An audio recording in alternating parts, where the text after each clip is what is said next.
So let's have a look at the process of what phishing is. So imagine you're a user. The user is in green. We're going to classify green users as good. So this you've received an email from apparently from Google, and it says, hey, you're running out of storage space. Click here to upgrade your account. And you click on the link and it takes you to a Google login page. But what you don't actually notice, because your brain is spongy and a pile of meat, it's not actually, it's easy to trick. So it's actually g00g1e.com, but you haven't noticed, but it looks like Google, and you're like, yep, that's fine. So I'm just going to log in. Here's my username and password. And then what happens is you get taken, you provide your correct credentials and you get taken to a fake success page. What happens in the background, though, is your valid credentials are sent off to some malicious person. The malicious person is obviously in red, because red is bad, apparently. Who makes up these rules? I don't know. But this bad person, let's say it's me, for example. You've just logged in and I've received in some way your valid credentials. Or more likely, those credentials have come to a script that I have running on a server somewhere. And what I'm going to get my script to do is to send those to Google servers and say, hey, I want to log in as this person. Here's my username and password. Now, at this point, Google could possibly do something like, hey, I need your authentication code, like the 6-digit number, or I need you to click OK on your Android device to make sure that you're actually who you say you are. Now, oftentimes you might think to yourself, well, as a malicious person, I don't have access to that number because I got sent to you, or I don't have access to the authentication device because that's something you have. But what I can do instead is I can update the fake success page in real time using some kind of WebSockets to say, hey, I require your 6-digit number, or hey, can you click the OK button on your Android phone? And because you think you've just logged into Google and your brain is mushy meat and you can't actually distinguish between the phishing site and real sites, that's not an insult or insinuation of any kind of negative. It's just the way our brains work. We're easy to trick. So I sent you that message, and then I get that response. So I can then send that response to Google, or you've clicked OK on your phone, and Google says, oh yeah, that was you logging in because you thought you were logging in. So what does Google do? It sends me to the homepage logged in as you. So that's essentially how phishing works under the hood. And you'll see that the main principle of phishing, the main reason why phishing can work, is that it relies on that fake login page. The fake login page and the fake success page, as long as they look reasonable enough, as soon as you provide those credentials, automatically through scripts at the back end, without any kind of human intervention, within seconds, your account can be compromised. And that's one of the things that WebAuthn and the FIDO security keys are designed in part, but it's one of their primary advantages to solve.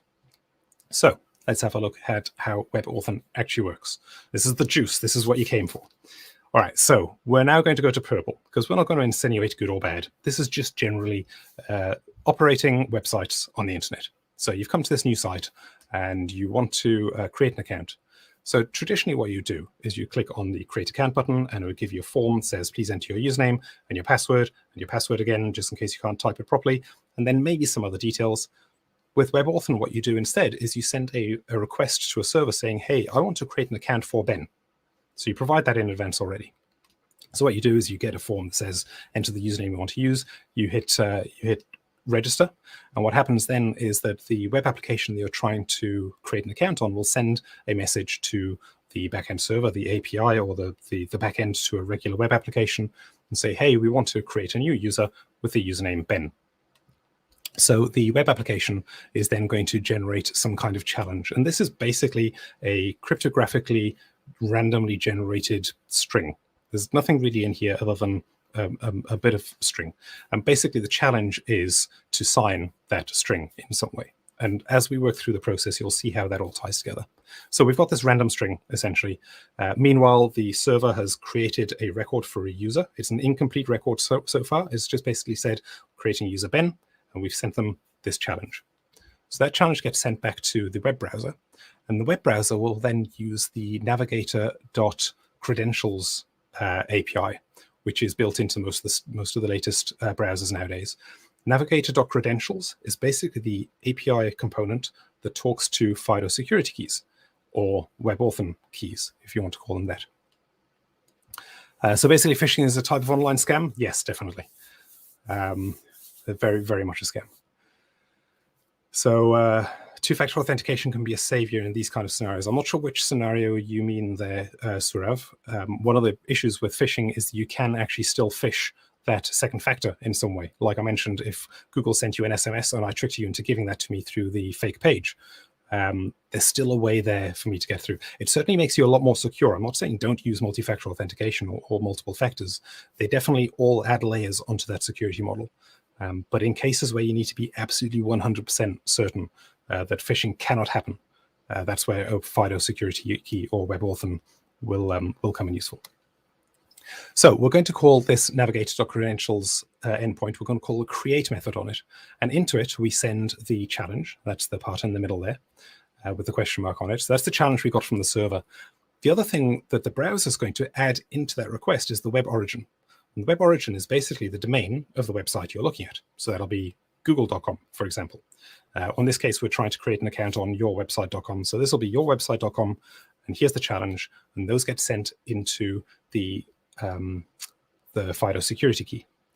So the FIDO security key will then, because it's a create, will create a public-private key pair. So the I with the line through it there is the private one. We never share that. And the I with the open I is the public key, and we can share that. And it'll take the private key, and it'll take the challenge that got sent in, and it's going to sign that challenge with the private key. So now what we have coming out of the security key, the FIDO security key, is the public key and the signed challenge. That public key and the signed challenge are then returned back to the web browser. So remember, the web browser made a request with a challenge and also the web origin, and it received back a signed challenge and the public key that corresponds with the private key that just signed that challenge. The browser will then immediately, without any user intervention, send these details back to the server we're logging in with, unchanged. So again, the signed challenge and the public key get sent through to the server. And the server can now store those. What it'll do is it'll receive those, and it'll store the public key against the user object that was created. So remember in that first step, it created a user object, username Ben, and here's a challenge we sent. So it has that challenge and the username. And what it's now going to do is it's going to look at the original challenge and make sure that the signed challenge it received is signed with the public key that it also received and is valid for the original challenge that got sent out. So it's kind of closed the loop there. I sent you some information, you signed it and returned to me, and I can verify that the public key that you sent with the registration process matches the key that you signed. And we'll see how that then works for a login process. So that gets stored on the server. Server now has a public key for me and my username. It'll also have what's called a raw ID. I won't get into the technicalities of that, but it's basically an identifier of sorts. It could remember the signed key, the signed challenge. Doesn't need to. It's not really useful anymore after that. So let's say now we're doing the login process. So rather than just sending back a challenge, it's now going to send back a challenge and also that raw ID I mentioned. Hey, I know that you're logging in as Ben. We already have an account for you. Here's an identifier that we have for your account, and here's another challenge for you to sign. So that challenge and the identifier then gets sent through to, let me just go back one, gets sent through to the security key by the browser. And this time it calls navigator.credentials.get because we know that we're doing a login as opposed to a registration. So we want to get a signed challenge for this current user. So we've got the web origin in there again. So it's going to be yourwebsite.com. And then we've got the challenge and also the identifier, the raw ID. So when the security key then gets this, what it can do is it can pull out of its internal database and say, hey, I know that I need to find the private key for yourwebsite.com. Now, this is a really key part. If I was tricked to go to yourwebsite.com instead, imagine that's the phishing attack. Okay, it's slightly misspelt. When it comes to generating the signed challenge, the FIDO security key is going to say, okay, well, I need a private key for yourwebsite.com, and it can't find one. So it stops it in the tracks. That's where this phishing resistance comes in. It can only pull the private key out again in the future if it's on the same website where it was generated in the first place. So a third-party website cannot force or cannot trick your key into generating a signature for a challenge for another website. It's just brilliant. It's very smart. So it'll pull the private key out, and it takes the challenge and it'll sign it with that private key and return the signed challenge back to the browser. And at this point, the browser will take that signed challenge and send that back to the server that you're trying to log into. And at this point, the server will be able to take that signed challenge. It already has the public key in your account. It doesn't receive a new public key. It only gets that the first time when you register, and it stores that in against your user object. So I'm trying to log in as Ben. I've provided my username. It's sent back the raw ID, a challenge. Those have been sent to my FIDO security key. It's been signed, and now the server has received the signed challenge. It takes that signed challenge and makes sure that it's been signed with a private key that corresponds to the public key that it has in its database. And if those match, then it knows that the signature was created with the same FIDO security key. Therefore, it must have been somebody who had possession of that security key, and the assumption is that it's me. Now, that obviously is a downside to FIDO security keys, is anybody could be in possession of it in the same way as anybody could be in possession of your mobile phone for SMS authentication. But FIDO security keys often also allow you to put PIN numbers on them, same way as you can on mobile phones. So there are ways of making sure that the right person was using it.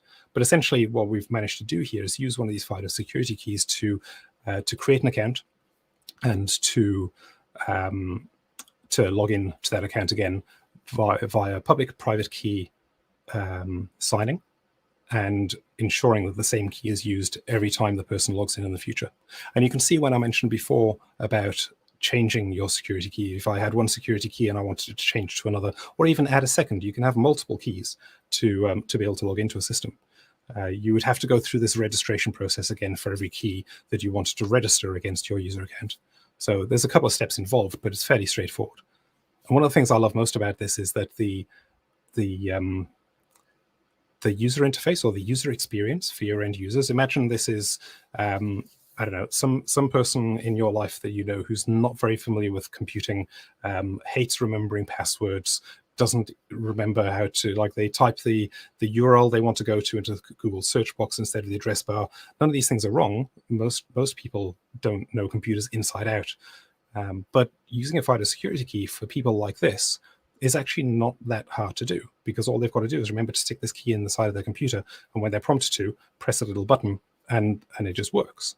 And that's one of the things I love about this, is it really makes phishing-resistant, highly secure authentication credentials available to the masses.